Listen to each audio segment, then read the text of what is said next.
Time is sponsored by Volunteers of America Southeast. And Faith Time is our weekly conversation on matters of faith. This week's talk was recorded live on tape last week. Joining us this morning is senior pastor at Dauphin Way Baptist Church in Mobile, Blake Newsom. Blake, we want to talk about a topic that really touched off when we were talking on Easter Sunday about the restrictions that have been imposed by local governments, state governments, versus religious liberty. So how comfortable are you with the restrictions placed on most houses of worship because of the pandemic?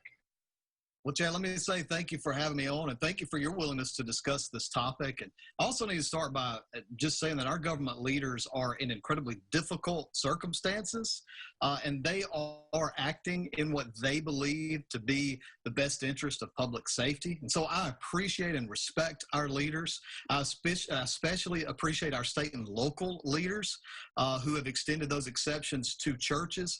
However, I must say, as a general rule, we should all be genuinely uncomfortable with the intrusion of government into matters of religion.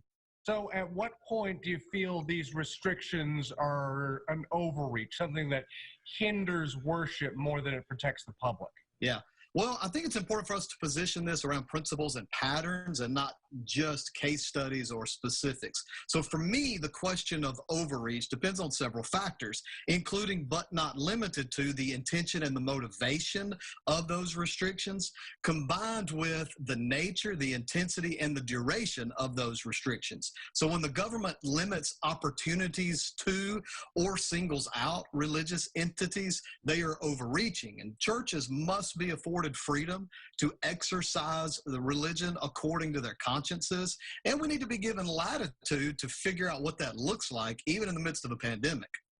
Talk to me a little bit about this. We've seen outliers in this. For the most part, we've seen religious leaders and churches comply with these restrictions on gatherings, but we have seen outliers in some states where they're still holding out of the car, in the pew services. How do you feel about those sorts of actions? Well, I disagree with some of them, but I never agree with every pastor or every church in all matters. But I do believe in their fundamental right to do it. And this strikes at the nerve of the issue. The First Amendment guarantees our rights for a purpose.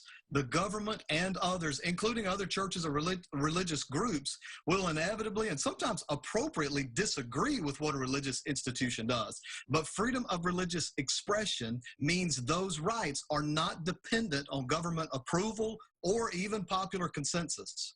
So whenever a repressive nation state tries to repress worship, it's always done under the guise of public safety or some other concern. How concerned are you that states in the U.S. won't give up on these public health restrictions and may hinder worship in perpetuity?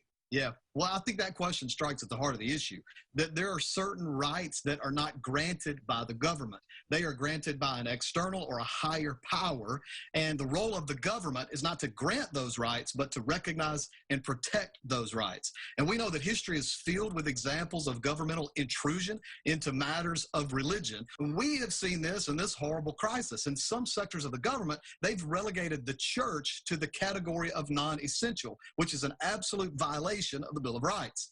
And the fact that in the state of Alabama, which is a very religious state, we have had to talk to and petition our government authorities to declare churches essential should cause all of us concern. And I believe it sets a dangerous precedent for the future regarding religious liberty. Blake Newsom with Dauphin Way Baptist Church. We thank him for joining us in News 5 this morning. We'll continue after the break.